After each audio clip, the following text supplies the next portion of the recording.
Bismillah, Assalamualaikum warahmatullahi wabarakatuh. Innal hamdalillah nahmaduhu wa nasta'inuhu wa nastaghfiruh wa na'udzu billahi min shururi anfusina wa min sayyiati a'malina. May yahdihillahu fala mudilla lahu wa may yudlilhu fala hadiyalah.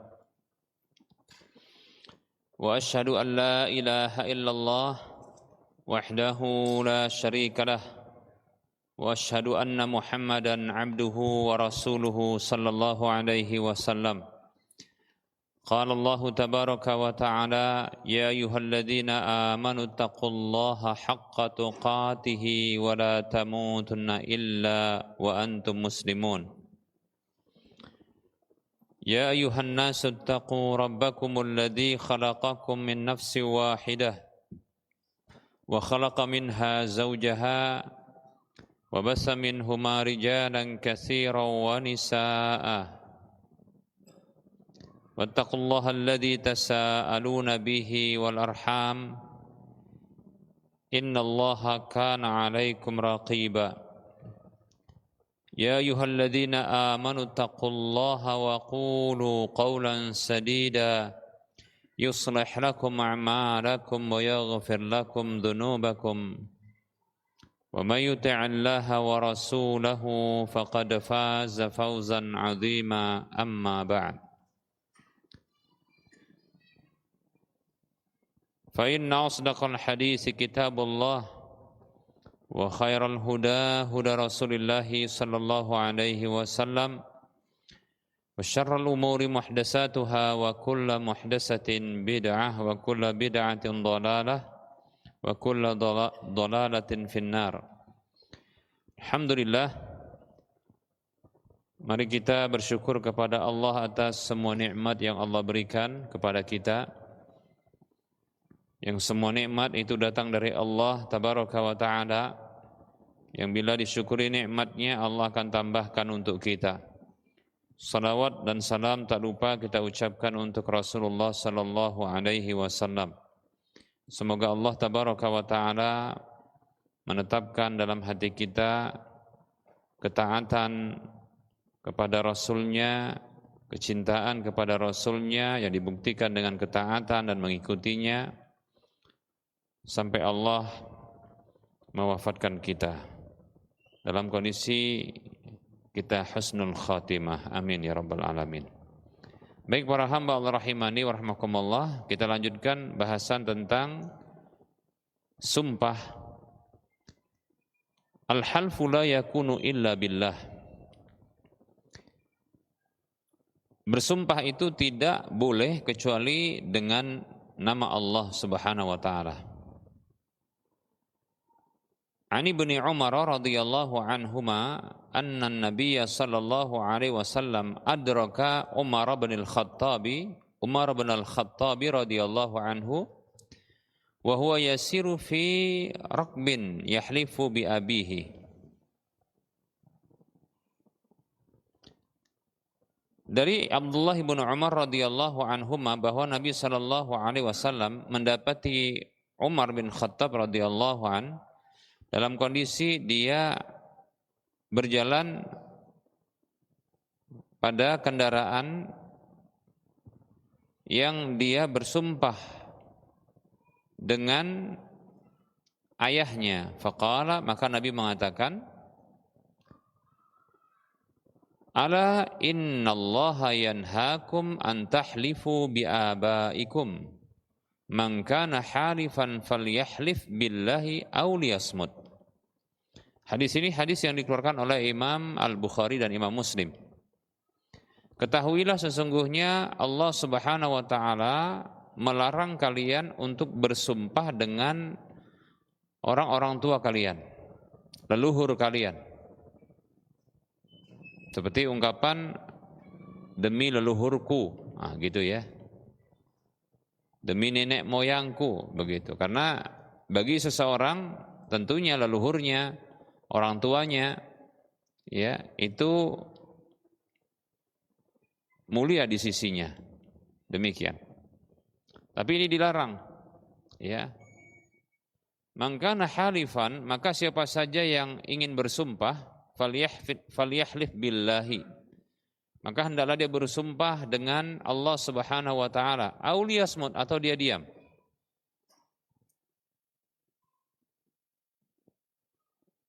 Baik para hamba Allah rahimani wa rahmakumullah, dan sudah berlalu hadis yang diriwayatkan oleh Imam Ahmad dan yang lainnya. Nabi sallallahu alaihi wasallam bersabda, "Man halafa bi ghairillahi faqad asyraka." Siapa saja yang bersumpah dengan selain Allah Subhanahu wa taala, maka sungguh dia telah berbuat syirik. Demikian, ya. Fadalla ala amraini. Hadis yang tadi kita sebutkan yang diriwayatkan oleh Imam Bukhari, Imam Muslim, itu menunjukkan kepada dua perkara. Al-awwalu, yang pertama, az-zajru anil halfi bi ghairillah. Peringatan keras, larangan keras dari bersumpah dengan selain Allah. Wa innama khussa fi hadisi Umar bil aba'i li wurudihi ala sababihi al-madhkur. Sesungguhnya dikhususkan dalam hadis Umar larangan bersumpah dengan orang-orang tua, dengan para leluhur, itu karena memang datangnya larangan tersebut berdasarkan sebab yang dimaksudkan, yang disebutkan, yaitu ketika Umar bersumpah dengan ayahnya, demikian, atau leluhurnya. Baik para hamba Allah rahimani wa rahmakumullah. Jadi ini menunjukkan bahwasanya terkadang memang orang-orang mulia seperti Umar contohnya, itu bisa jatuh kepada sebuah kesalahan dan dosa. Namun itu tidaklah mencacatinya, ya. Karena memang tidak ada satupun manusia yang tak bersalah, yang tak berdosa. Makanya kalau kita dapatkan ada ustadz yang bisa jadi ya jatuh kepada kesalahan, ya, kita melihatnya, maka pertama sekali harus kita munculkan dalam hati kita, ini adalah manusia, ya. Ustadz juga manusia, bisa salah, bisa dosa, ya. Namun jangan sampai hal itu menghalangi kita dari ilmunya, paham ya? Jangan sampai menghalangi kita dari ilmunya. Ketahuilah dosa yang dilakukan seseorang itu akan berdampak buruk bagi dirinya kalau tidak Allah maafkan. Ya. Maka Allah akan menghukum seseorang itu kalau tidak dimaafkan atas dosanya, sudah cukup. Adapun kita jangan menghukum dia. Malah saya katakan kalau ada orang ya yang meninggalkan belajar ilmu, yang kita tahu ilmu yang disampaikan seseorang itu adalah ilmu yang bersumber dari Al-Quran dan hadis, kita katakan, yang kita yakini itu benar. Tapi karena kesalahannya, lantas kita menghukum dia yang sesungguhnya hukuman itu berbalik kepada dirinya dengan cara dia menghalangi dirinya dari kebaikan, menuntut ilmu, paham ya? Yang rugi itu sebenarnya kita sendiri. Ya. Dosa yang dilakukan oleh seorang ustadz itu kalau tidak dimaafkan oleh Allah pasti akan dihukum oleh Allah orang tersebut, paham ya? Udah cukup. Ngapain kita pula turut menghukum dia? Ya, dengan cara kita tidak mengambil ilmu yang itu sesungguhnya kembali kepada kita, paham ya? Ya kan lihatlah, ada orang yang begitu dia sampai nggak usah ngaji lah. Kenapa? Ustadz ini begini dan begitu, ya. Disebutkan kesalahannya, bahkan kesalahan kepada dirinya yang sifatnya mempribadi. Lantas dia menghalangi dirinya dari kebaikan. Dia sesungguhnya sedang menghukum dirinya sendiri, begitu ya. Itu orang kalau saya katakan itu kebodohan. Ya, kebodohan. Terus siapa yang mau didengarnya nanti? Nasihat-nasihat. Ya. Ya lihat kita dalam hadis ini Umar jatuh kepada kesalahan, bukan ringan itu, kesyirikan, ya. Umar jatuh kepada kesyirikan, bersumpah dengan dengan ayah selain Allah. Kesyirikan kan? Hadisnya sudah kita sebutkan. Nah, begitu.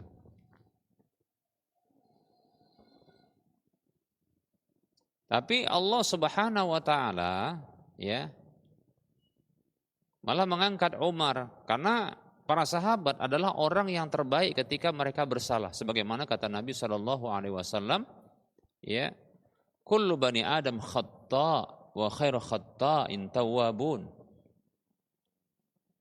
Setiap anak Adam itu pelaku dosa, salah. Namun sebaik-baik orang yang berdosa bersalah adalah orang yang bertobat. Para sahabat orang yang paling terdepan di dalam memperbaiki diri, berlomba-lomba dalam kebaikan. Ya, ketika salah mereka merubah. Nah, begitu. Jadi potensi manusia itu jatuh ke dalam kesalahan. Tapi kebaikan yang ada pada dirinya jangan dinafikan. Apalagi kita mengharamkan diri kita dari kebaikan tersebut. Aneh yang seperti itu, paham ya? Kalau saya katakan ini orang menghukum dirinya sendiri. Bukan dia sedang apa? Menghukum sang ustadz. Walaupun kita katakan, ya aku jauhi ustadz itu. Mungkin begitu kan? Mungkin begitu. Ya. Tapi sesungguhnya orang ini sedang menghukum dirinya sendiri. Dengan cara dia mengharamkan kebaikan-kebaikan berupa ilmu dari sang ustadz. Lalu siapa yang bisa memberikan nasihat berikutnya? Paham ya? Bagi dirinya. Demikian. Ada nggak orang seperti ini? Ya banyak. Itu orang-orang yang futur. Kalau saya lihat itu. Ya. Orang yang futur banyak begitu. Terus nanti dia berinteraksi dengan orang-orang awam. Jadinya begitu. Bukan tidak ada. Dari zaman ke zaman juga ada yang begini. Ya.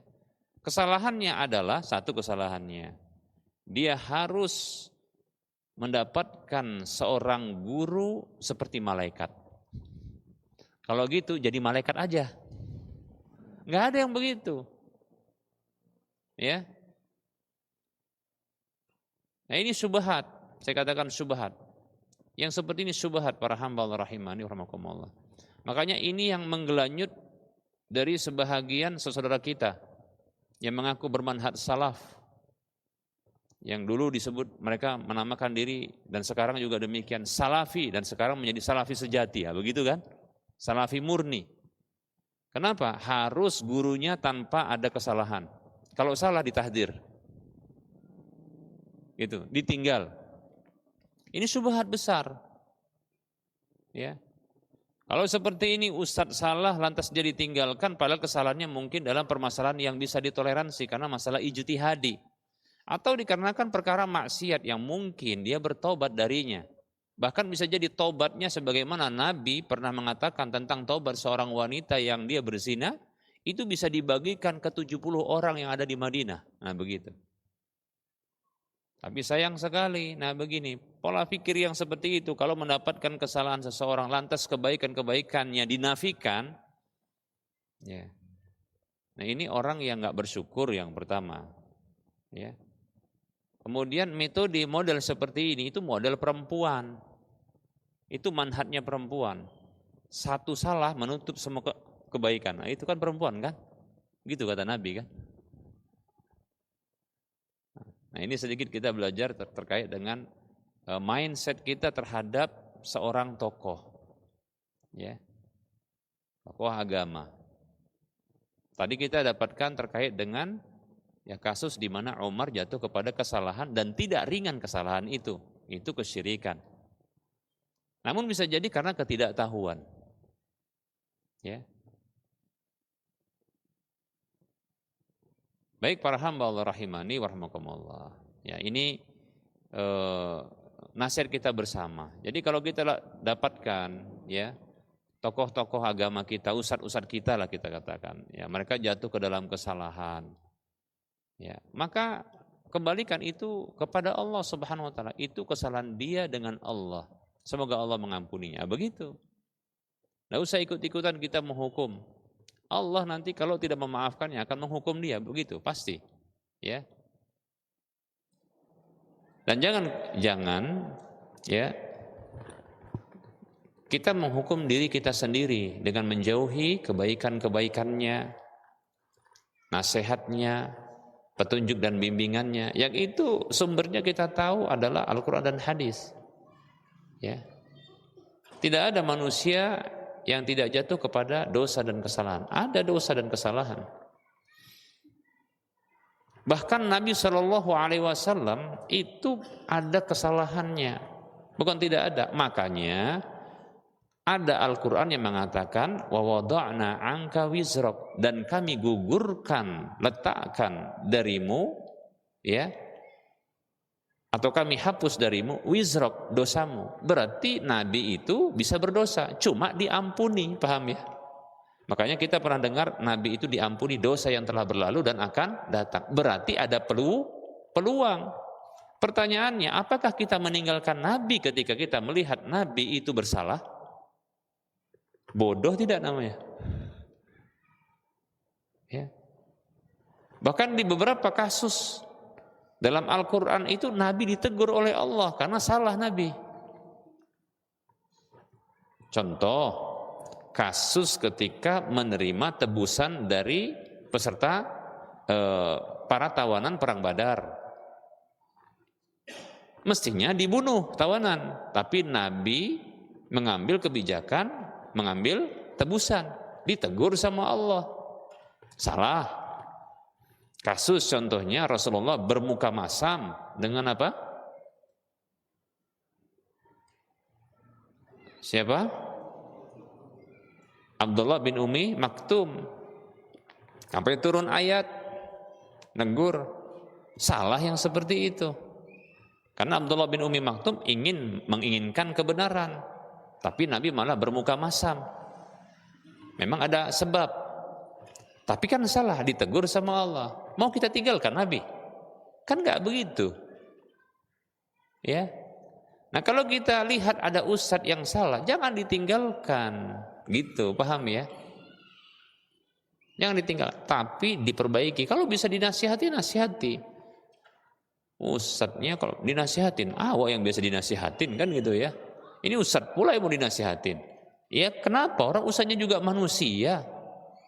Bisa salah, tapi caranya jangan di depan umum. Caranya mungkin dengan bertanya, Ustadz apa boleh yang begini? Baru sadar ustadznya, oh iya, aku baru lakukan begitu. Nah, gitu kan? Ya afwan, ya, anak salah dalam masalah ini. Nah, begitu. Tapi insya Allah, ya kalau dia ustadznya hanif, lurus, ya insya Allah akan malah menunjukkan kebijaksanaannya dengan meminta maaf kalau kesalahan itu sifatnya umum, di depan umum maksudnya, begitu ya. Tapi jangan ditinggalkan, ya, nggak diambil lagi ilmunya, keliru. Terus siapa lagi yang mau diambil ilmunya? Paham ya? Maka yang terjadi adalah kita yang akan jauh dari kebaikan. Enggak begitu. Ya. Bukan begitu cara menyikapi orang yang bersalah. Para hamba Allah rahimani wa rahimakumullah. Ya.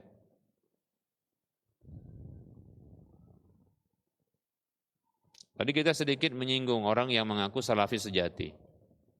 Yang terkadang kita dapatkan mereka itu suka malah berpecah-pecah dan suka tahdir-tahdiran. Ini sedikit ya, walaupun ini live, tapi nggak apa-apa. Karena ini penting, paham ya? Dan sebagian ustadz menyebutkan, disinilah letak syubhat mereka. Apa itu? Mereka ya mengharuskan seorang ustadz itu suci dari kesalahan. Ya, konsekuensi dari hal tersebut. Kenapa? Begitu ustadz salah, maka nanti ustadz ditinggal. Paham ya? Bahkan berani untuk ditahdir. Demikian. Nanti berikutnya juga ustadznya salah, berikutnya ketika sudah beralih kepada ustadz yang lain, ditemukan kesalahan, ditinggal, ditahdir. Begitu seterusnya. Dan terpecah-pecah. Padahal permasalahan mungkin maksiat yang bisa ditobati. Atau kesalahan, katakanlah kesalahan manhaji, tapi bisa untuk dirubah dan dinasihati. Bukan lantas ditinggalkan. Nah begitu.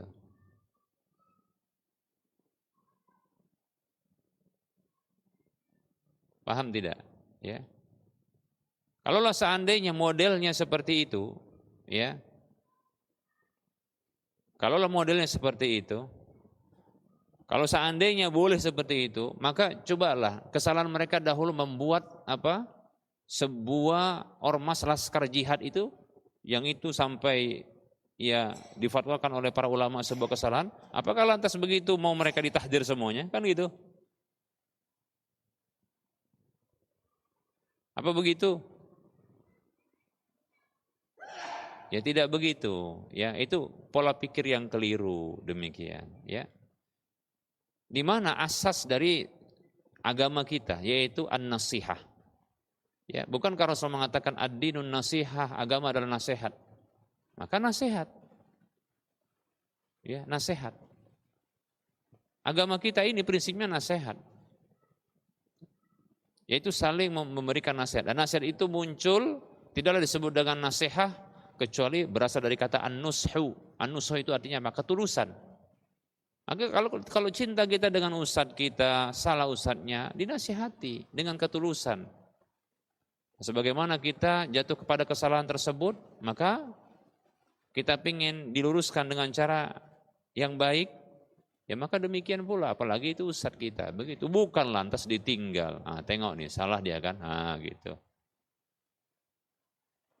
Baik para hamba Allah rahimani wa rahmakumullah. Ini sedikit ya faedah tapi panjang penyebutannya. Karena termasuk di antara hal-hal yang prinsip saya lihat ya untuk bisa disentuh ya. Baik para hamba Allah rahimani wa rahimakumullah.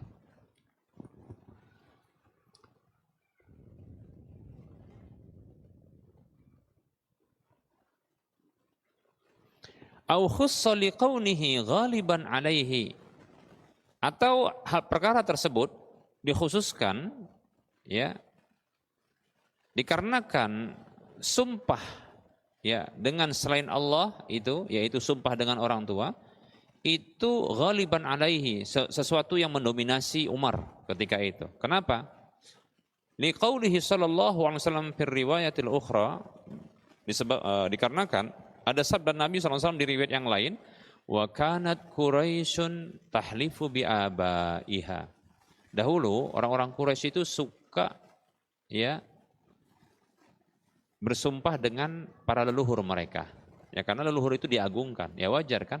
Makanya mereka itu ya ngikutin kebiasaan adat istiadat leluhur mereka. Menunjukkan karena leluhur itu adalah mulia di sisi mereka. Nah begitu. Sampai-sampai mereka nggak mau menyelisihi peninggalan-peninggalan leluhur, kebiasaan leluhur, demikian. Ya. Di antaranya itu bersumpah dengan para leluhur mereka. Ini hadisnya riwayat Bukhari Muslim. Nah, Umar radhiyallahu anhu terdorong untuk itu, dianggap mungkin boleh, ya. Tapi itu kesalahan, ya, dan ya dosa.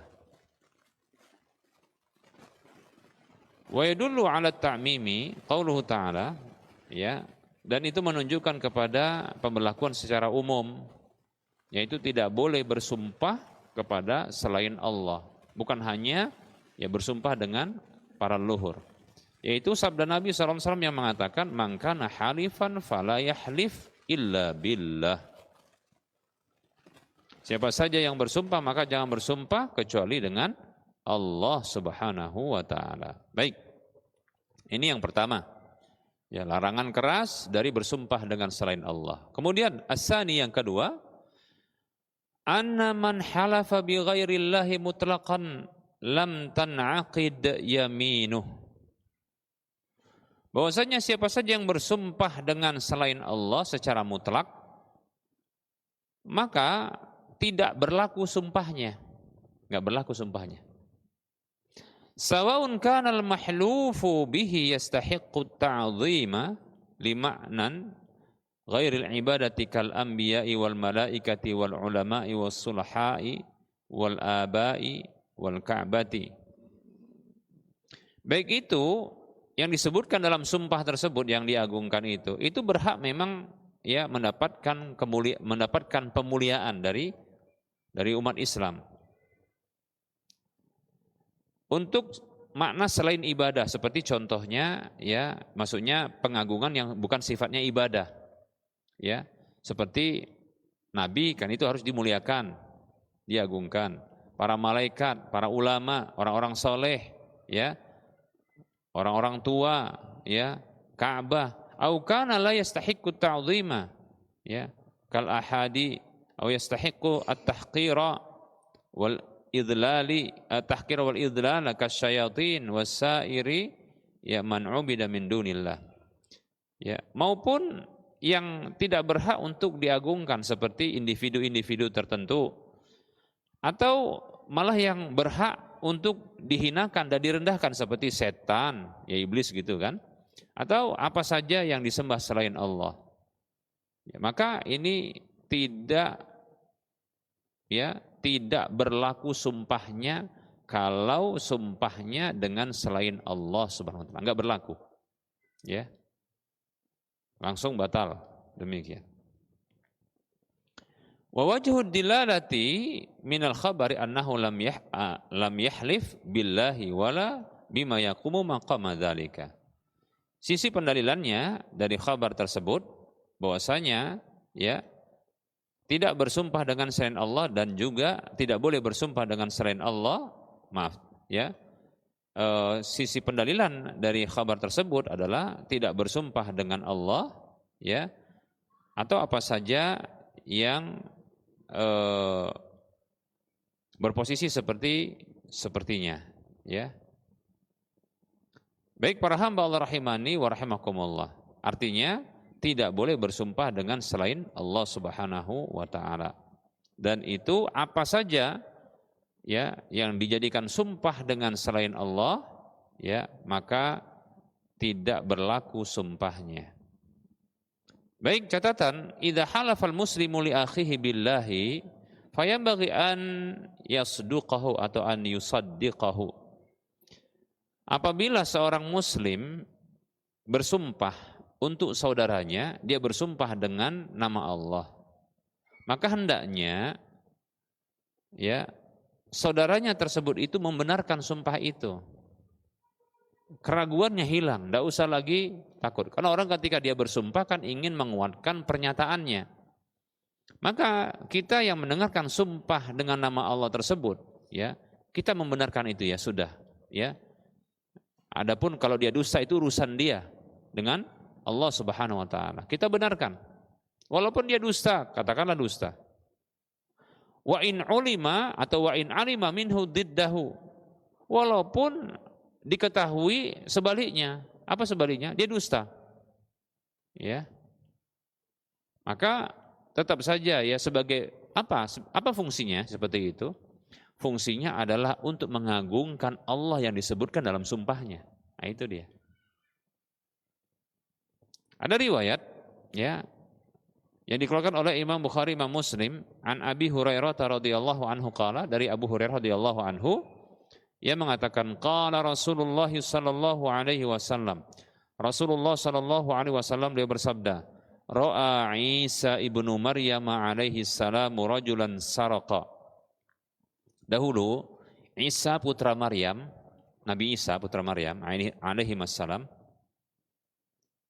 itu pernah melihat seorang laki-laki mencuri.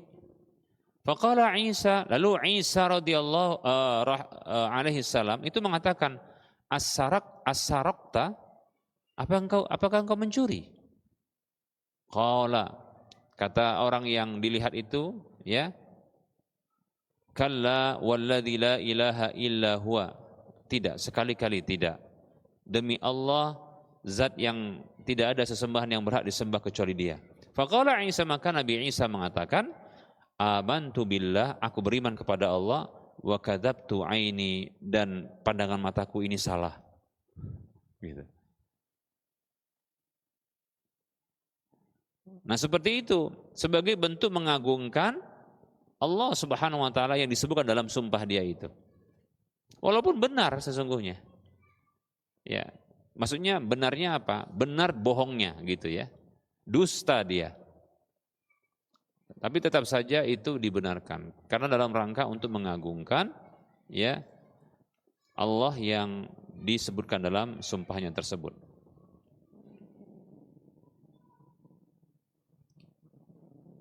Baik para hamba Allah rahimani wa rahmakumullah. Al-halfu bi asma'illahi wa sifatihi, bersumpah dengan nama Allah dan sifat-sifat Allah.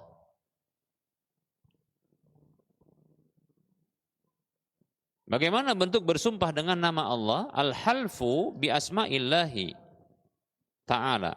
Ini yang pertama kita bahas, bersumpah dengan nama Allah Subhanahu wa ta'ala. La khilafa baina ahli ilmi fi anna man qala wallahi au billahi au tallahi fahanasa anna alaihi al-kafarata lin'iqadi yaminihi. Tidak ada perbedaan di kalangan para ulama ahli ilmu bahwasanya siapa saja yang mengucapkan wallahi, tallahi, billahi, ini 3 bentuk salah satu dari sumpah ya dengan nama Allah, lalu dia membatalkan sumpah tersebut, maka ya dia berkewajiban untuk membayar kafarahnya kalau dia batalkan dengan tindakannya, dikarenakan sumpahnya berlaku. Dia sebut nama Allah, tallahi, billahi, ya, wallahi. Wa kadzalikal halfu bi ayyi ismin min asma'ihi subhanahu. Demikian pula bersumpah dengan nama salah satu dari nama-nama Allah Subhanahu wa taala, allati la yusamma biha ghairuhu, yang selain Allah tidak bernama dengan nama tersebut, seperti Kar-Rahmani, seperti ya kalau orang mengatakan Bir-Rahmani, ya, dengan Allah Ar-Rahman. Wal awwali alladzi laisa qablahu syai', demi seperti contohnya bil awwali alladzi laisa qablahu syai', demi zat yang maha ya pertama, ya, yang tidak ada sebelumnya sesuatu pun ya sebelum dia, atau dengan warabbil alamin, ya, demi Rabbul alamin, wal hayyil ladzi la yamutu, atau seperti demi zat yang maha hidup yang tidak akan pernah mati, wa nahwi dzalika, dan yang lainnya, ya. Maka berlaku sumpahnya, dan kalau dia batalkan, ya, maka dia wajib untuk menebusnya, ya, ditebus. Wa amma ma yusamma bihi ghairullahi ta'ala majazan wa yansarifu itlaquhu ila Allah ta'ala. Adapun nama yang selain Allah Subhanahu wa taala disebutkan dengan nama itu sebagai majaz, dalam rangka majaz saja, dan dipalingkan pernyataannya itu kepada Allah, seperti contohnya Al-Khaliq, Sang Pencipta. Nah, ini bisa juga berlaku bagi manusia, ya. Pencipta bisa nggak diberlakukan kepada manusia ungkapan ini, cipta ini, ya. War-Razik, yang memberi rezeki, War-Rabbi, ya, seperti contohnya Rabb itu bisa artinya pemilik, ya. War-Rahim, ya. Begitu juga Rahim, orang yang punya sifat kasih sayang. Wal-Qahir, penguasa, wa nahwihi, dan yang lainnya. Fahada yusamma bihi ghairullahi majazan. Maka nama-nama seperti ini selain Allah itu dinamakan dengan nama ini dalam rangka majaz saja. Bidalili qaulihi ta'ala, berdasarkan dalilnya firman Allah Ta'ala, wa takhluquna ifka, dan kalian membuat membuat ifka, yaitu kedustaan atas nama Allah, gitu maksudnya. Wa qauluhu wa tadharuna ahsanal khaliqin, dan kalian meninggalkan, membiarkan yang ahsanal khaliqin, zat yang paling terbaik di dalam menciptakan. Berarti manusia bisa menciptakan. Jadi perlu diketahui, sedikit kita sampaikan, menciptakan itu ada 2 model. Mencipta itu 2 model. Menciptakan itu yaitu mencipta, mengadakan sesuatu yang tidak ada bahan bakunya kemudian diadakan. Itu mencipta. Adapun yang kedua, mencipta itu adalah, ya, merubah dari satu bentuk kepada bentuk yang lain. Manusia dalam hal ini bisa nggak? Bisa. Ini tak mencipta juga. Contohnya adalah air mani diciptakan, dirubah jadi manusia. Begitu kan kita? Tanah Nabi Adam dirubah menjadi Nabi Adam. Paham kan? Ini mencipta juga. Paham ya? Jadi merubah satu bentuk kepada bentuk yang lain itu namanya juga mencipta. Manusia punya kemampuan seperti ini. Paham ya? Nah, itu mencipta. Tapi tentunya tidaklah sesempurna Allah dalam mencipta. Yang pertama adalah mengadakan sesuatu yang tidak ada bahan bakunya kemudian Allah adakan. Nah, ini juga namanya mencipta. Manusia nggak punya dan siapapun nggak akan punya kemampuan seperti ini. Paham ya? Yang kedua adalah mencipta dengan cara merubah satu bahan baku kepada bentuk yang lain. Ini juga mencipta. Manusia punya kemampuan seperti ini. Tapi manusia disebut dengan pencipta dalam hal ini, menciptakan, sifat mencipta, ya, itu hanya majaz saja, paham ya? Majaz, kiasan saja dia.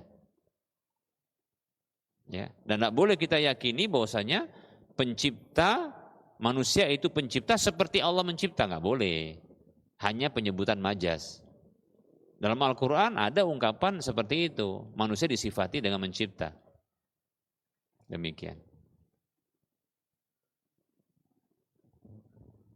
Ya, tapi itu penyebutannya majaz. Baik ya, begitu juga firman Allah, irji ila rabbika, kembali kepada Tuhanmu. Rabb itu bisa bermakna pemilik atau Tuhan. Paham ya?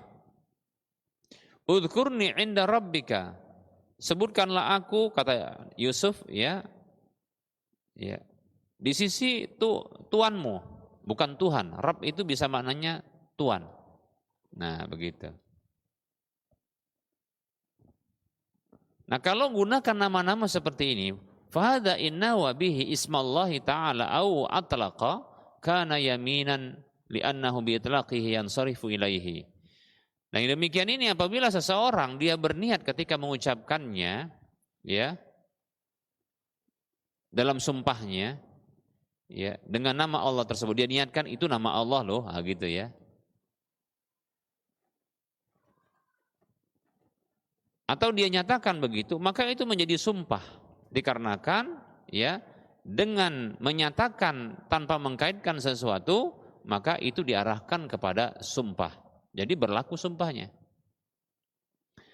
Wa inna wa bihi ghairallahi ta'ala lam yakun yaminan. Nah, kalau dia niatkan ya,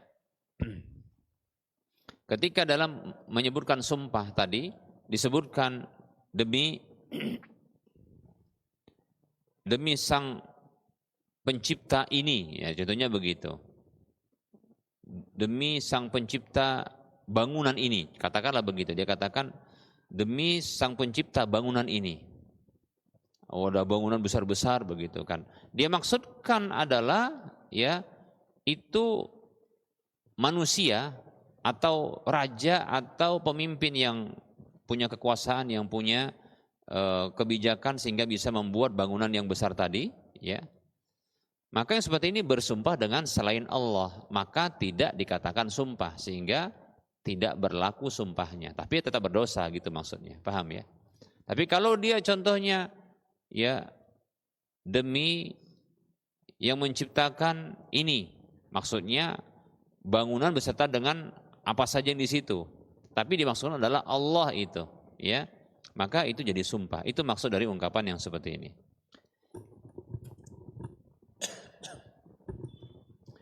Li'annahu yusta'malu fi ghairihi fayansarifu ilaihi bin niyati.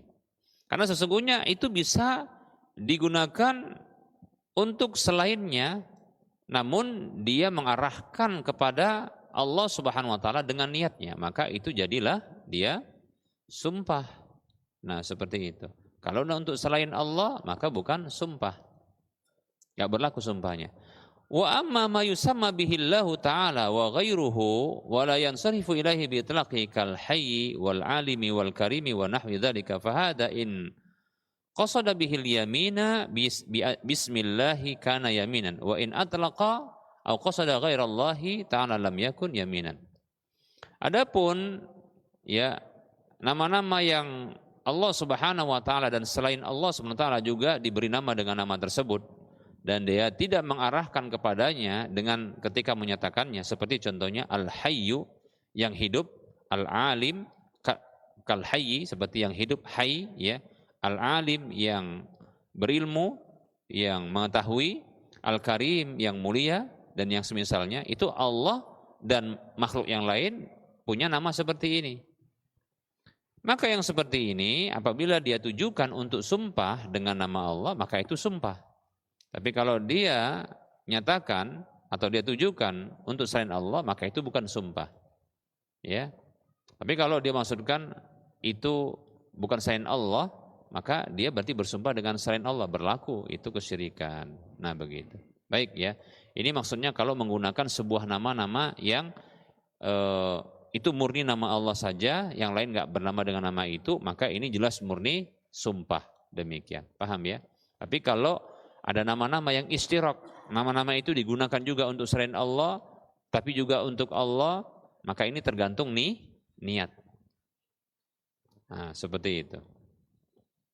Kalau diniatkan itu adalah Allah maksudnya, maka itu sumpah, berlaku sumpahnya. Tapi kalau diniatkan untuk selain Allah, maka dia bersumpah dengan selain Allah, maka kesyirikan. Tapi gak berlaku sumpahnya, itu maksudnya. Baik para hamba Allah rahimani wa rahimakumullah. Nah, ini bersumpah dengan nama-nama Allah. Insyaallah ta'ala kita akan lanjutkan pada pertemuan akan datang.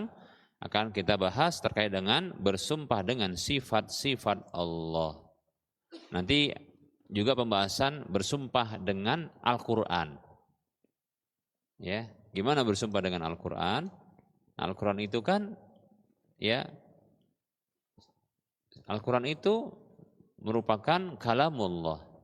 Dan kalamullah itu adalah sifat. Nah, gimana ini? Demikian. Maka nanti akan kita bahas di waktu mendatang. Wallahu ta'ala a'lam. Baik, kita buka sesi soal jawab. Bagi yang mau bertanya dipersilahkan. Kalau mau pulang nanti nunggu selesai. Ya, ya silakan. Apa itu? Ya, orang yang membatalkan sumpah kalau sudah dia bersumpah dengan Allah, dengan nama Allah, kalau dia batalkan tetap ada kafarohnya. Ya.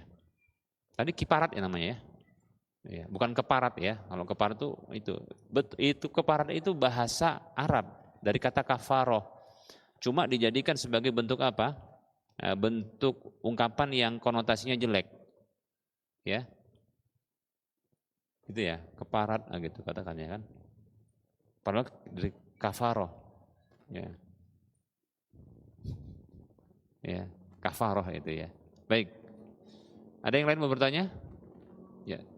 Jadi ada ini ya, ada tebusannya, harus bayar tebusan sumpah.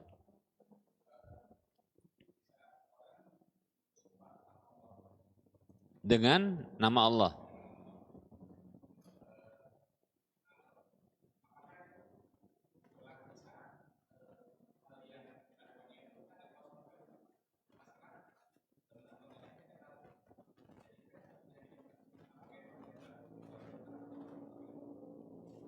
Apakah pertanyaannya tadi apa? Apakah? Iya. Iya.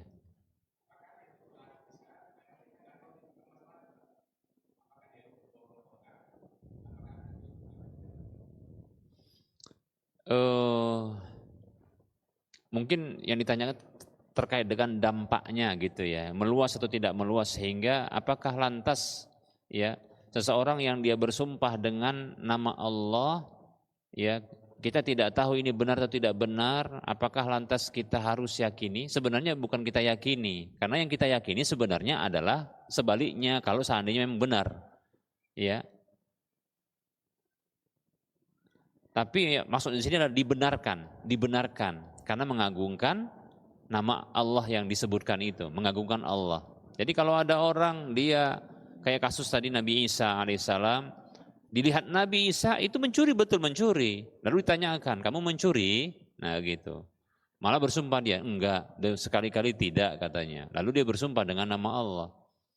Maka Nabi Isa mengatakan, aku beriman kepada Allah, aku dustakan pandangan mataku. Begitu.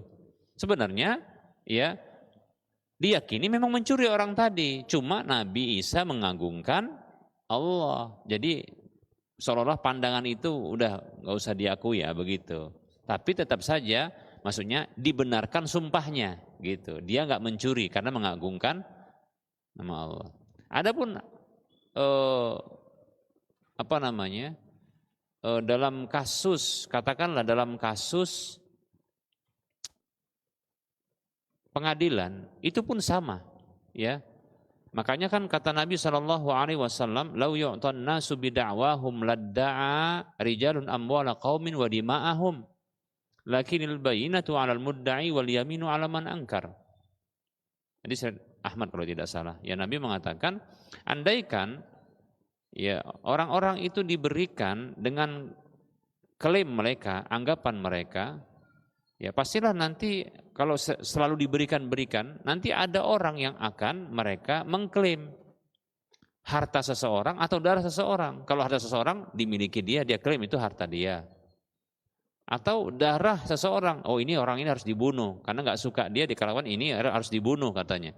Kalau sekedar orang mengklaim begitu lantas dibenarkan, maka Nabi mengatakan akan tetapi harus ada bukti bagi orang yang mengklaim. Jadi bagi orang yang mengklaim cukup dia datangkan bukti. Tapi bagi orang yang dia diklaim apa yang ada pada dirinya, dia cukup bersumpah.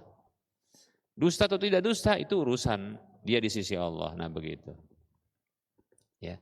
Tapi bukan diyakini lebih tepatnya, tapi dibenarkan apanya? Ya, isi sumpahnya. Karena mengagungkan Allah yang disebutkan dalam sumpah tersebut. Nah, gitu dia. Ya.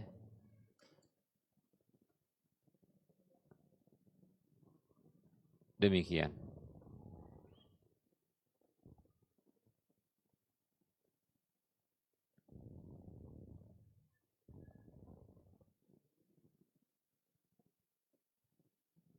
Baik, ada yang lain?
Sebentar ya, mau cari hadisnya. Tidak ada yang lebih cepat mendatangkan adab, ya, ketimbang sumpah palsu dan durhaka sama orang tua.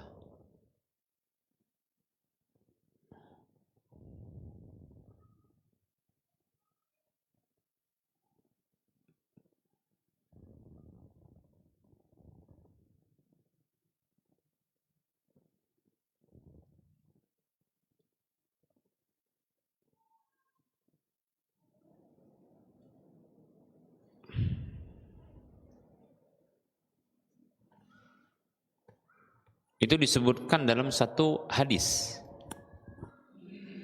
Dalam satu hadis redaksinya.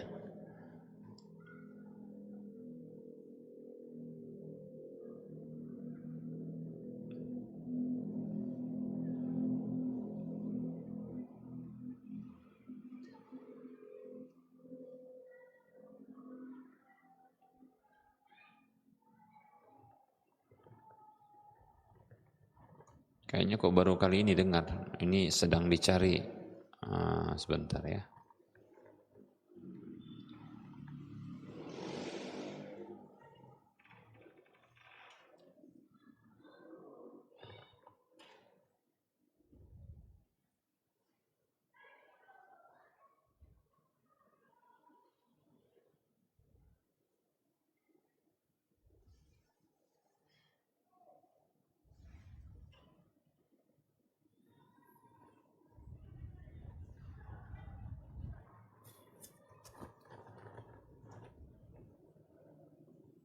Cepat mendatangkan azab. Saya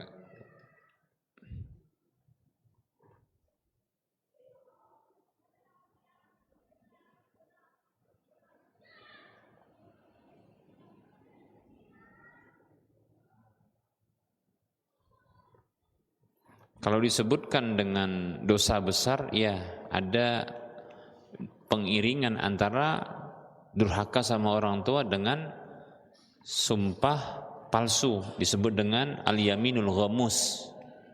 Yaminul ghamus. Tapi cepat datang azab, nah ini yang sedang mau dicari ini ya. Enggak dapat ini.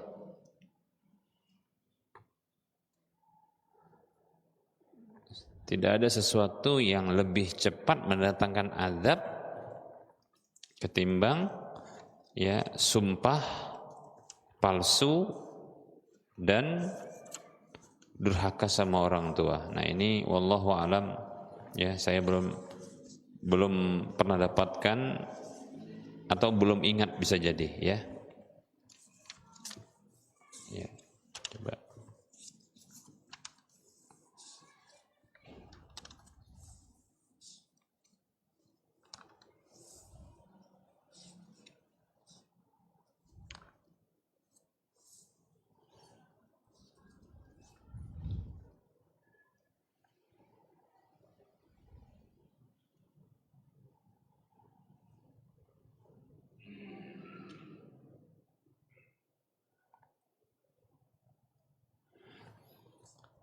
Kalau penyebutan dengan bergandengan itu saya nggak dapatkan ya. Tapi kalau hadisnya begini bunyinya, untuk yaminul ghamus yaitu sumpah palsu disebutkan begini.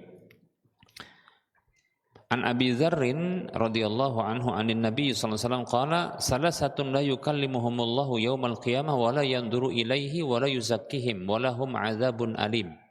Ada 3 jenis orang yang Allah tidak akan mengajak bicara mereka pada hari kiamat, Allah tidak melihat mereka dan Allah tidak mensucikan mereka serta mereka mendapatkan azab yang pedih.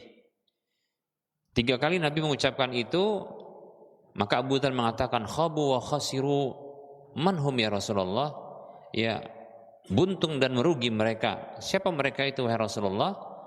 Qala, Nabi mengatakan al-musbilu, orang yang isbal, al-mannanu, orang yang mengungkit-ungkit kebaikan, al-munafiqu sil'atahu bil halfil kadhibi, orang yang melariskan barang dagangannya dengan sumpah dusta atau sumpah palsu, demikian. Nah, disebutkan di sini dapat adab ya, seperti itu. Cuma kalau disebutkan tadi sumpah palsu kemudian durhaka sama orang tua bisa mendatangkan mempercepat adab, dalam satu hadis penyebutannya wallahu a'lam ya. Anda tidak tahu.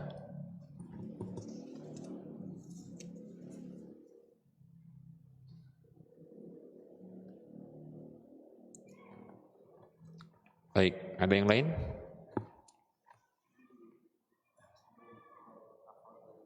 Kafarah. Kafarah sumpah itu ada 3 pilihan. Lebih tepat adalah pilihan. Ya, yang pertama adalah memberi makan 10 orang miskin. Itu pilihannya. Kemudian yang kedua adalah memberi pakaian 10 orang miskin. Ya, lebih murah mana? Hah? Lebih murah mana? Pakaian lebih murah. Makanan ya, bukan pakaian. Ya. Tapi kalau pakaian bekas masih lebih murah lagi. Kalau pakaian bekas ya kadang mahal juga kan. Masih bagus, kita pun kadang masih butuh. Ya. Yang ketiga pilihannya bebaskan budak. Ya. Kalau tidak mampu ketiga-tiganya karena mungkin saking miskinnya, maka dia berpuasa 3 hari. Ya. Berpuasa 3 hari. Sebenarnya ini disebutkan dalam Al-Quran. Ya.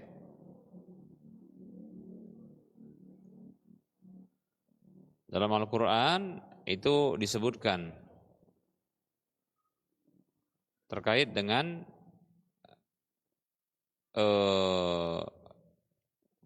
kafarah sumpah.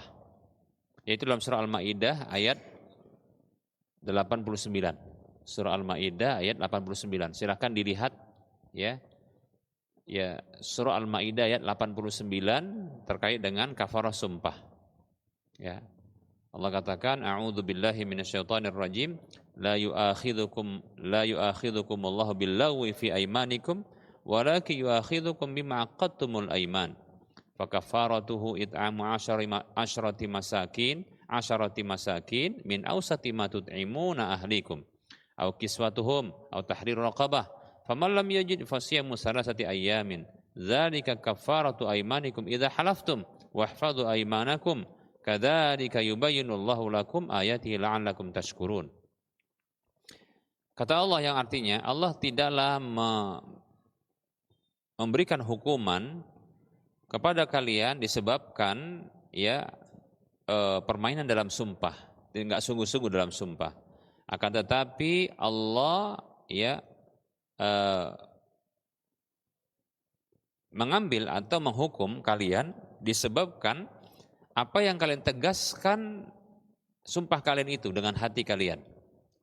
Maka tebusannya adalah memberi makan 10 orang miskin dari pertengahan makanan yang kalian berikan makan kepada keluarga kalian.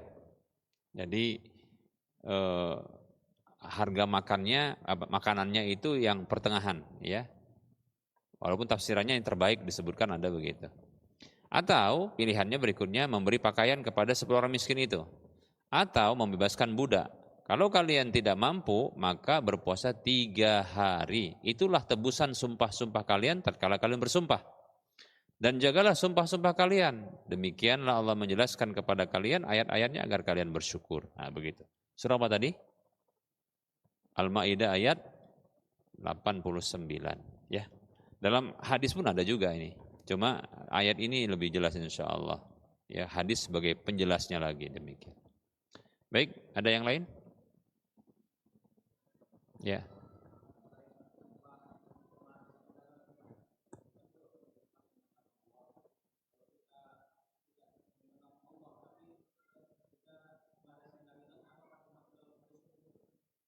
Melariskan dagangan tanpa bersumpah.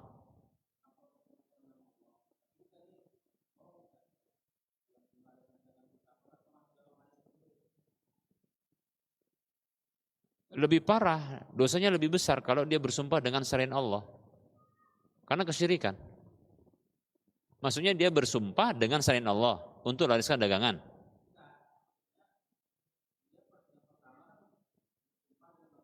Iya.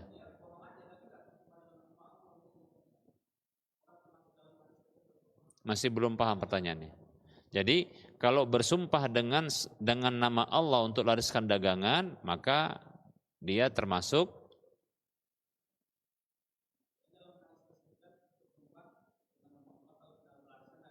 ya.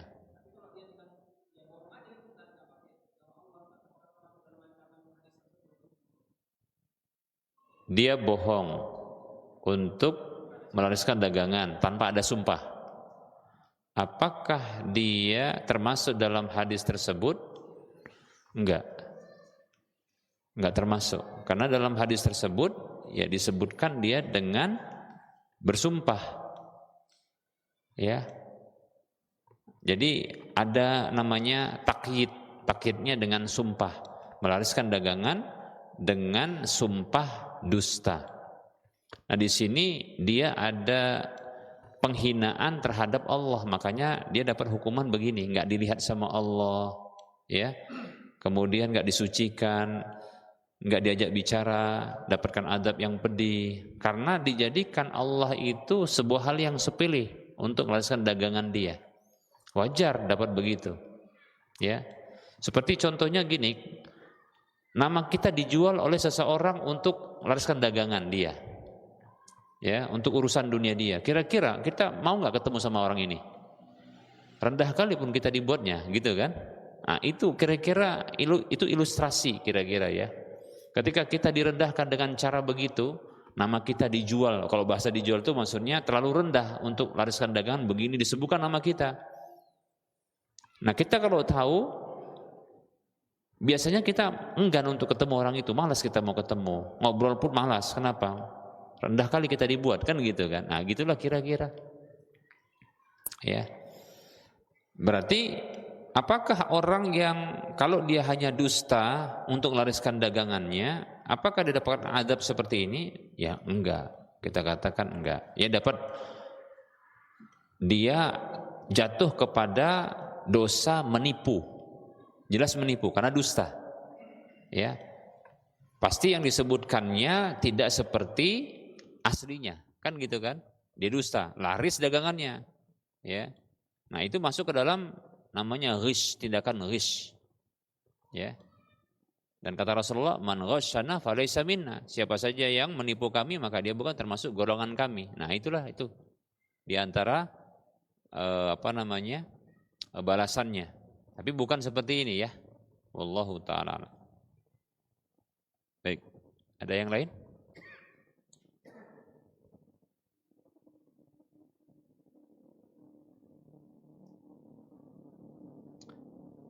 Baik, ini ada pertanyaan.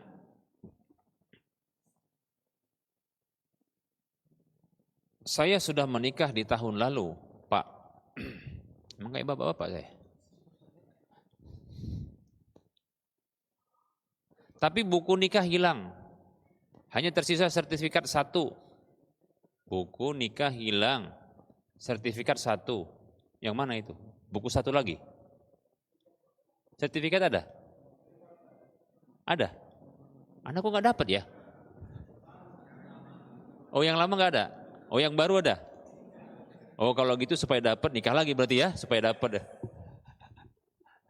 Supaya dapat tadi, soalnya kita juga ngumpulin apa itu data-data kalau kita memang sudah nikah gitu. Cuma dapat buku masalahnya. 1 untuk istri, 1 untuk kita. Ada sertifikat ya. Nah, supaya dapat sertifikat kayaknya harus nikah lagi ya. Antum sudah dapat sertifikat itu, ada?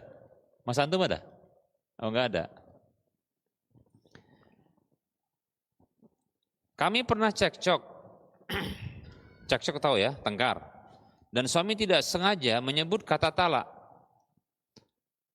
Apakah itu harus menikah ulang atau gimana Pak? Pak lah gitu. Ya.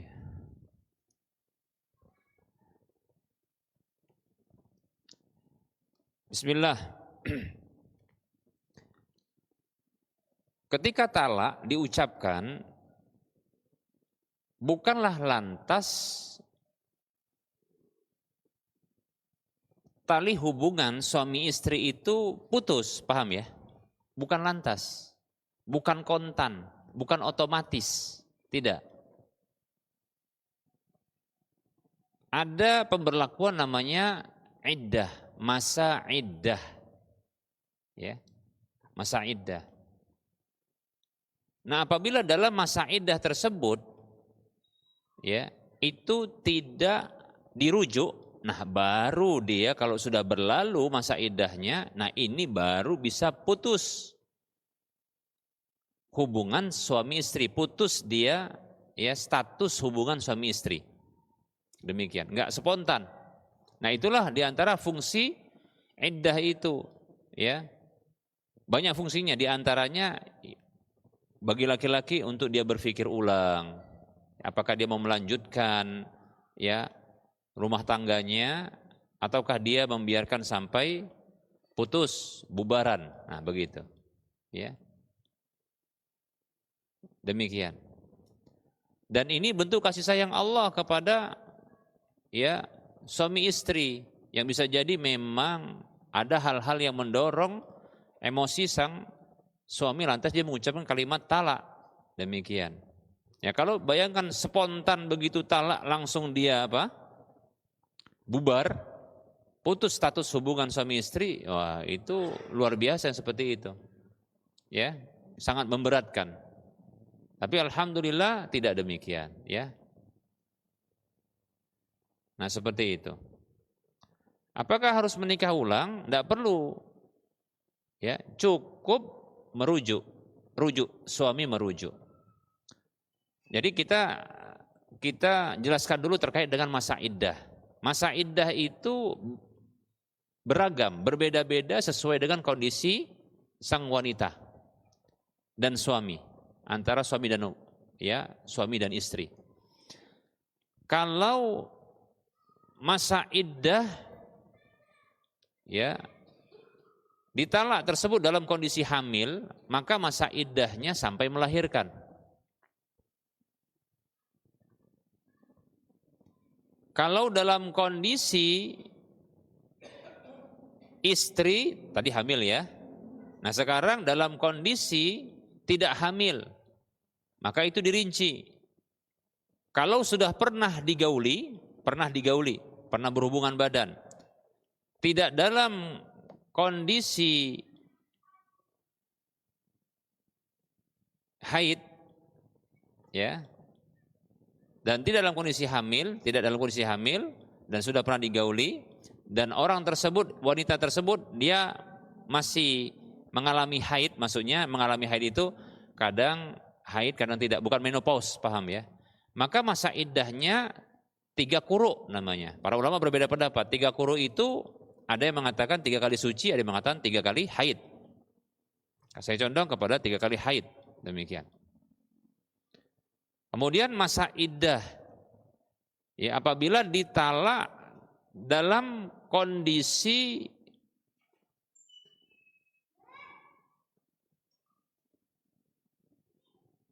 belum pernah digauli, maka ketika itu langsung putus, ya, tidak ada putus, tidak ada ya status hubungan suami istri lagi karena belum pernah digauli. Nah, ini bisa jadi potensi, ya. Contohnya ketika malam pertama, contohnya begitu ya, hendak digauli ternyata ketahuan, ya, pernah selingkuh atau pokoknya hal-hal yang membuat suaminya mentalaknya ketika itu. Belum pernah berhubungan badan. Maka itu begitu ditalak bukan suami istri. Paham ya? Enggak ada masa iddah di situ. Kemudian berikutnya adalah kalau sang istri dalam kondisi menopause, maka itu 3 bulan. Nah, begitu. Masa iddahnya, ya, 3 bulan. Kalau meninggal dunia sang suaminya, maka masa iddahnya adalah 4 bulan 10 hari. Dalilnya masing-masing ada. Nah, seperti itu. Ya. Nah, kalau dalam masa iddah seperti ini, seperti cerai tadi ya, cerai, ya, yang ada masa iddahnya, maka silakan dirujuk dalam masa iddah tersebut. Bagaimana cara merujuknya? Bisa dengan perkataan seperti minta maaf, kita balikan, bahasa-bahasa begitu ya. Ya, abang rujuk, kalau itu bahasa yang umum, ya maksudnya bahasa yang memang asalnya, ya, abang rujuk. Ya, kita rujuk kembali, nah seperti itu. Kita kembali lagi, kita lanjut lagi, atau dengan bahasa maaf. Itu ucapan, ya. Atau dengan tindakan. Jumhur ulama memahami dan menjadikan tindakan berikut ini sebagai bentuk rujuk. Apa itu? Hubungan badan. Gak ada ngomong, langsung sikat. Nah gitu contohnya ya. Maka itu termasuk apa? Rujuk. Ya. Ya, masa sih dia gak rujuk, lawang dia mau melanjutkan apa? generasi berikutnya dengan cara begitu kan begitu. Berarti kan dia ingin lanjut itu, demikian. Tapi jumhur ini termasuk apa? Mengkategorikan itu termasuk rujuk, ya. Atau dengan isyarat contohnya, isyarat seperti menautkan jari dengan jari ya gitu ya. Ya, atau tasbih atau langsung pegang tangannya. Atau dia peluk istrinya, nggak ada ngomong, nggak ada, mungkin dia nggak sanggup dia ngomong dia karena salah dia kan begitu bisa jadi kan. Nah itu bisa di apa mewakili sebagai ungkapan dia rujuk demikian. Nah seperti itu. Insyaallah taala ya tidak perlu nikah ulang. Kalau nikah ulang itu adalah selesai masa iddah belum dirujuk lalu pengen kembali, paham ya? Dan itu masih dalam ya talak roja'i, talak yang bisa kembali itu talak 1 dan talak 2. Kemudian dalam masa iddah talak 1 talak 2 nggak ada dirujuk, nggak ada kembali, suami nggak ada ngomong sudah untuk balik, tidak ada hubungan badan, tidak ada isyarat-isyarat untuk menunjukkan dia kembali, ya rujuk, dibiarkan berlalu. Ternyata menyesal lalu mau kembali. Nah ini baru ada akad baru seperti nikah baru, paham ya? Seperti nikah baru demikian. Namun ijma kalau tidak salah ijma tetap pernikahan walaupun dengan pernikahan baru tadi dengan akad baru, pernikahan mereka sudah dapat 1 talak, paham ya? Terhitung 1 talak dia. Jadi catatannya pernikahan mereka 1 talak. Nah gitu dia. Karena sudah ada talaknya tadi. Kembalinya ya dengan cara nikah karena sudah berlalu masa iddah belum dirujuk. Demikian ya. Ya kita berharap semoga jangan ada cekcok-cekcok lagi lah ya kan. Kok bisa cekcok? Kayak cicak aja, cicak-cicak gitu kan. Ya usahlah ya tengkar-tengkar ya. Kalau marah itu cukup diem aja kan gitu ya. Nanti pun marah balik lagi nya itu kan gitu. Ya. Ya semoga Allah Subhanahu wa taala jaga rumah tangga kita dalam kondisi sakinah mawaddah warahmah. Amin ya rabbal alamin.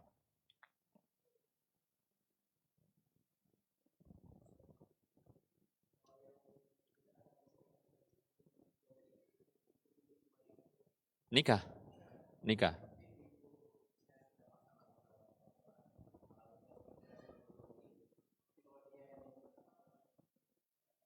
Iya nikah lagi. Gak bisa langsung dia dengan rujuk biasa, enggak. Jadi begitu talak berlaku itu sudah putus, status hubungan suami istri mereka putus. Demikian. Karena belum berhubungan badan. Enggak ada masa iddahnya. Langsung putus. Gitu dia. Nyesal pula dia gitu kan. Ya.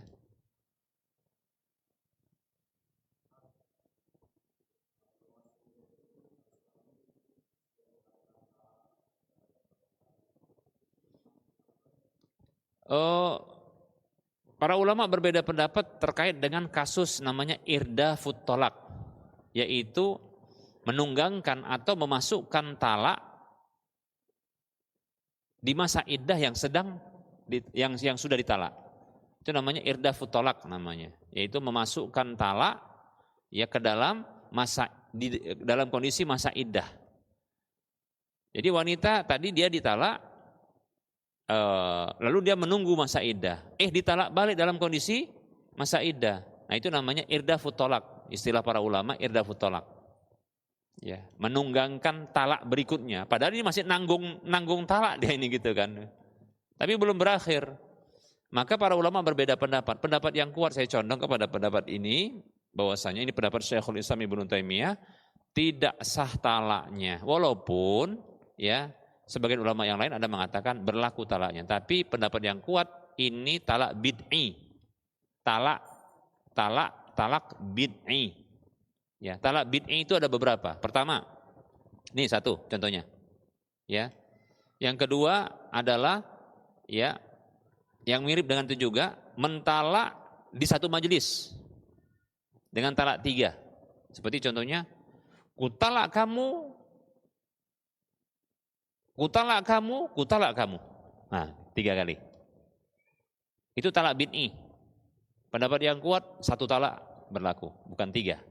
Atau dikatakan kutalak kamu, mau berapa? 1000. 1000. Nah, gitu kan. Berlaku cuma 1. Ya. Atau dia katakan dengan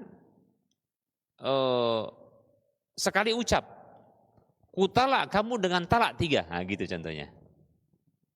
Maka yang seperti ini tetap 1, itu talak bid'i juga. Paham? Berikutnya adalah mentalak dalam kondisi haid, istri haid ditalak. Maka itu talak bid'i. Talak bid'i. Para ulama berbeda pendapat tentang hukumnya. Ada yang mengatakan jatuh talaknya dihitung 1, ya, ada yang mengatakan tidak jatuh karena bid'i. Bid'ah dia. Ya.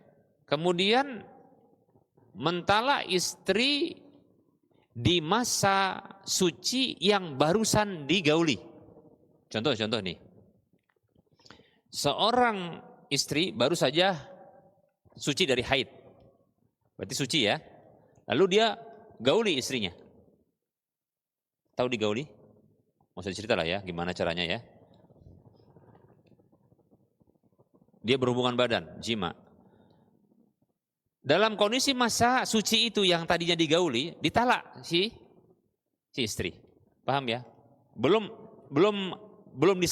diselingi dengan haid, tapi di masa itu. Tapi anak yakin para suami biasanya di awal-awal suci udah didatangi istrinya, udah jima kan gitu kan.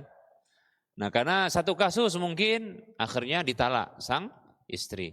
Nah yang seperti ini termasuk talak bid'i, bid'ah. Ya, gimana hukumnya? Masing-masing para ulama berbeda pendapat.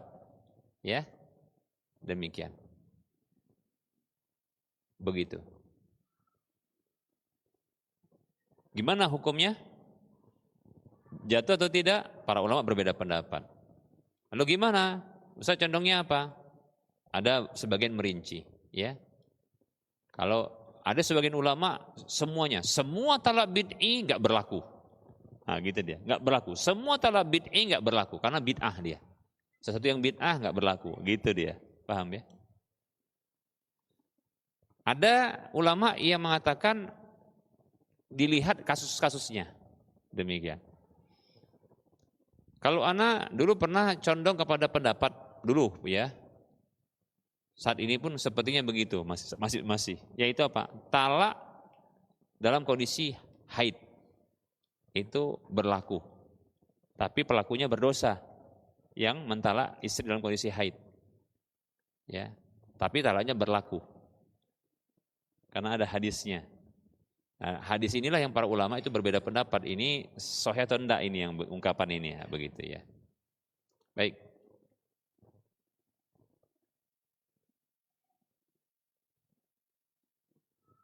Demikian.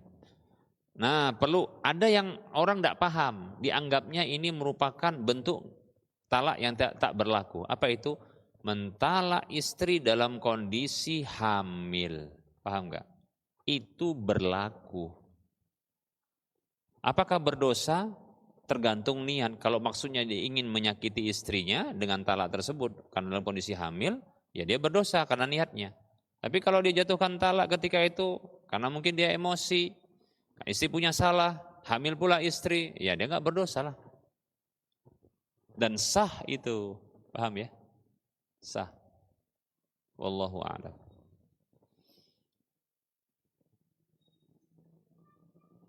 Udah?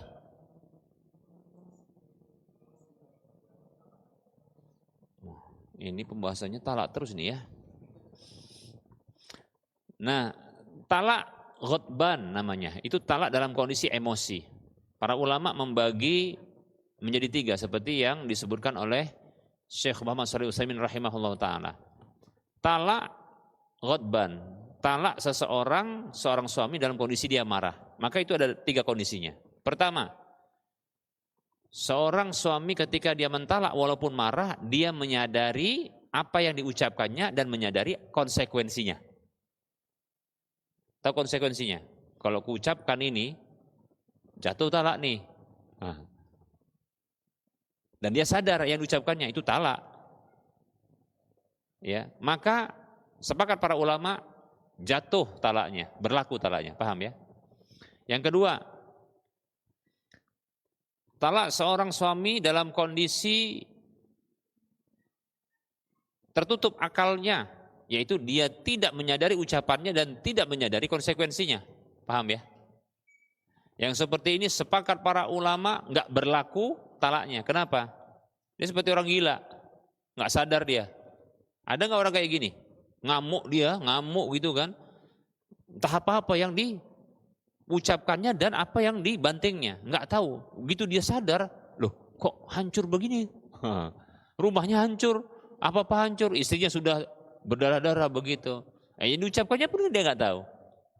Nah, makanya seperti ini para ulama, walaupun dia berdosa yang seperti ini katanya, tapi dia sepakat para ulama karena tertutup akalnya, nggak berlaku talaknya. Istrinya mungkin dia memaafkannya, ketika betul-betul diminta maaf gitu kan. Lalu si istri ngomong begini, bang abang ada talak loh bang waktu abang itu. Oh nggak sadar. Kalau yang seperti ini nggak berjatuh talaknya, paham ya? Tapi jelas berdosa lah dia kan gitu, ya. Karena dia mendolimi istrinya dengan memukul dan seterusnya, ya. Kemudian rincian yang ketiga, talak seseorang yang marah, yang dia menyadari ucapannya, tapi dia tidak menyadari konsekuensinya. Sadar dia ucapannya talak, tapi dia nggak sadar itu konsekuensinya. Karena tertutup sama dia ucapkan, loh sadar dia itu talak tadi, gitu kan. Cuma dia, loh ini berlaku nggak ya? Nah, gitu dia nggak sadar, tertutup dia. Bagi dia konsekuensi dari talak tersebut. Maka disinilah para ulama berbeda pendapat. Di sini yang berbeda pendapat. Syekh Muhammad Shalih Utsaimin rahimahullah condong kepada pendapat tidak berlaku talaknya. Karena sama dengan yang tadi, yaitu dia tidak menyadari apanya? Konsekuensinya, demikian. Dia sadar itu apa yang diucapkannya, sadar gitu, tapi dia nggak sadar. Karena itu di luar kemampuan dia, ya. Jadi tertutup bagi dia ketika itu, ya. Tapi dia menyadari ucapannya, ya. Jadi seolah-olah ketika dia ucapkan itu dia nggak sadar, tapi setelah itu dia menyadari, dia baru saja mentalak. Nah, apa seperti ini? Maka orang disebut tidak menyadari konsekuensinya. Yang seperti ini nggak jatuh, sama seperti orang yang tidak sadar sama sekali baik itu ucapannya maupun apanya? Konsekuensinya. Demikian. Wallahu a'lam. Gitu ya. Mau nanya apa kita lah? Banyak kali pun lah. Nanti aja. Nantilah bahas talak sendiri memang dia, ya. Panjang. Ingat dia belajar talak itu bukan mau mentalak istri ya. Maksudnya supaya ia bisa nahan diri. Untuk dipahami, bukan mau diamalkan gitu ya maksudnya. Nggak berlaku talak dalam hati. Bukan palak kali ini. Udah rasanya gedek kali sama istri gitu kan. Udah jelek, bau, gemuk, wah gitu kan. Dalam hati itu, ya kan. Kadang gitu kan. Istri itu kan kadang ada masa cantiknya, ada masa ya itunya, ya. Itu mungkin bukan istiana, bukan. Yang lain itu maksudnya ya kan. Ada memang ya begitu. Orang itu gede kali sama istrinya. Ya udah jelek, gemuk, gelap begitu kan. Merepet lagi, udah gede. Ini itu udah di ujung lidah itu, tapi dalam hati udah muncul tolak. Talak aja. Setan pun talak aja gitu. Tapi nggak terucap. Makanya seperti ini ya tidak jatuh talaknya. Kenapa? Karena talak itu adalah lisan, paham ya? Itu tindakan lisan. Dan berlaku juga hadis Nabi yang diriwayatkan oleh Imam Bukhari, Imam Muslim, ya.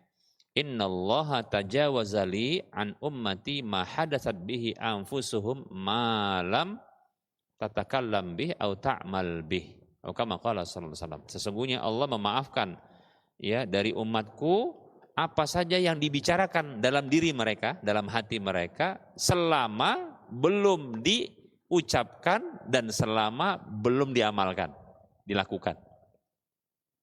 Niat pengen buat jahat begini tapi nggak jadi dilakukan, nah itu dimaafkan. Kayak talak tadi, ya udah terujung di lisan, nggak tersebut, ditahan, tapi hati udah bunyinya sampai peka telinga itu kan, nggak jatuh, ya. Baik, wallahu ta'ala. Talak juga. Talak perantara, contohnya gimana? Dia ngomong begini, tolong sampaikan kepada istriku gitu ya. Ya, aku talak dia. Tak pun perlu disampaikan, dia ngomong saja. Contohnya dia talak sama istrinya. Kalau ngomong di depan istrinya, mengkeret dia kayak apa namanya? Takut sama istrinya. Tapi dia di hutan atau di sungai atau di mana gitu kan, sambil dipandangi foto istrinya. Ku talak kamu. Allah saksinya, jatuh talaknya. Paham ya? Enggak perlu pun disampaikan, enggak perlu pun istri tahu, talak itu diberlakukan di hadapan istri atau tidak di hadapan istri, tetap dia berlaku talaknya. Selama dia ucapkan dengan lisannya. Paham ya? Dan dia maksudkan adalah talak itu. Jatuh talaknya. Bisa dipahami. Apalagi sampaikan sama orang, sampaikan sama saya. Ya kan? Ngapain pula disampaikan? Enggak berani bilang aja lah. Sampai itu, nggak perlu, ngapain pula aku nyampaikan ya, tetap jatuh itu, paham nggak? Bisa dipahami, Pak ya? Apalagi Pak, talak lagi terus Pak, talak lagi. Cukup dipahami ya. Ini ada pertanyaan, barangkali ini yang terakhir ya. Bismillah, Assalamualaikum Ustadz. Afwan mau nanya dan minta arahan. Ketika seorang suami berbuat salah, melanggar agama sehingga membuat hati istri terluka dan kemudian sang istri menjadi futur, ia kembali bekerja untuk menghilangkan sakit hatinya, hilang fitrahnya sebagai wanita, dan setiap dinasihatin istri tidak terima dan dalihnya, kamu aja seperti ini. Apa yang harus diperbuat oleh suami, Ustadz?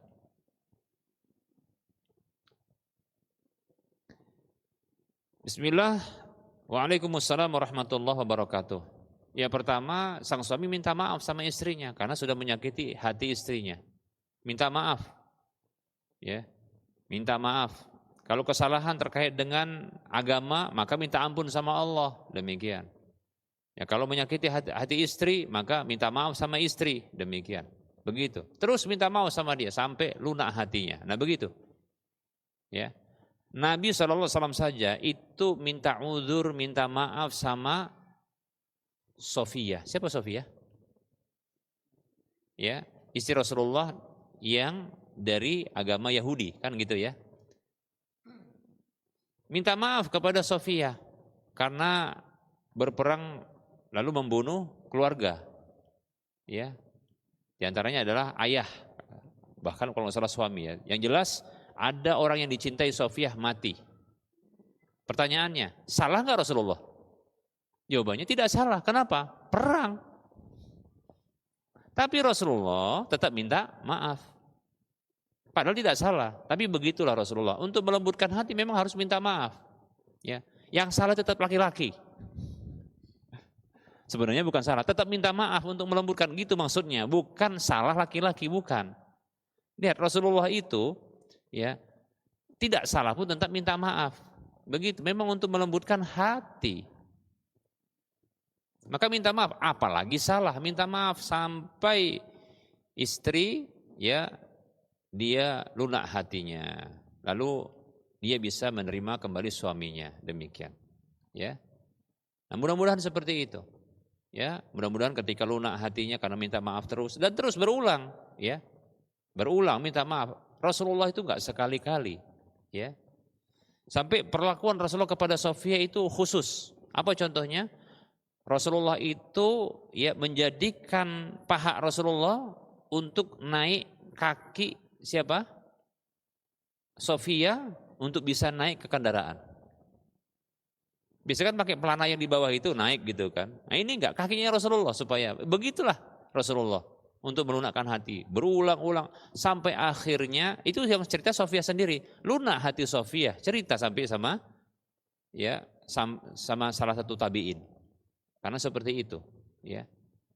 Enggak sanggup Sofia itu menahan bagaimana ya baiknya Rasulullah itu dan berterusan minta maaf gitu. Maka seorang suami ya sudah tahu salah seperti ini, ya minta maaf terus, minta kerelaan istri dan seperti itu. Demikian. Bisa dikasih hadiah, perlakuan yang semakin baik kepada istri, ungkapan maaf terus disampaikan, seterusnya begitu. Demikian. Ya.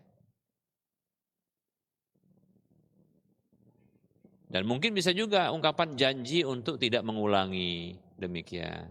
Ya. Nah seperti itu. Nah mudah-mudahan insyaAllah ta'ala ya sembari juga berdoa kepada Allah agar istri ini dibukakan hatinya, ya bisa kembali. Walaupun kita katakan tetap saja ya sakit hati tidak lantas menjadikan seseorang itu jatuh kepada dosa. Kalaupun dijatuhkan diri kepada dosa itu namanya menghukum dirinya, ya dan dia berdosa. Memang bukan suaminya yang berdosa, bisa jadi suaminya nggak berdosa. Suami kan melakukan sebuah dosa, dia minta maaf sama Allah. Dia menyakiti hati istri. Maka dia kewajibannya minta maaf sama istri. Tapi kalau dengan cara itu istri melakukan dosa-dosa itu nggak ditanggung suami. Selama suami itu menyampaikan ini dosa, tobat sayang, nah begitu. Tapi jangan itu saja, tapi minta maaf karena memang kita berbuat salah. Seperti yang kita katakan, Nabi SAW untuk meluluhkan hati Sofia itu minta maaf terus. Minta maaf melakukan sebuah tindakan yang tidak beliau lakukan kepada istri yang lain. Akhirnya luluhlah hati Sofiyah radhiyallahu anha. Begitu caranya. Ya, apalagi ini punya salah demikian. Ya wallahu taala alam. Barangkali ini saja yang bisa kita sampaikan. Mohon maaf atas segala kekurangan. Kita kembali bisa melanjutkan kajian di waktu yang mendatang. Wassallallahu ala Muhammad wa ala alihi wa ashabihi ajma'in. Subhanakallahumma wa bihamdika asyhadu an la ilaha illa anta astaghfiruka wa atubu ilaika walhamdulillahi rabbil alamin. Assalamualaikum warahmatullahi wabarakatuh.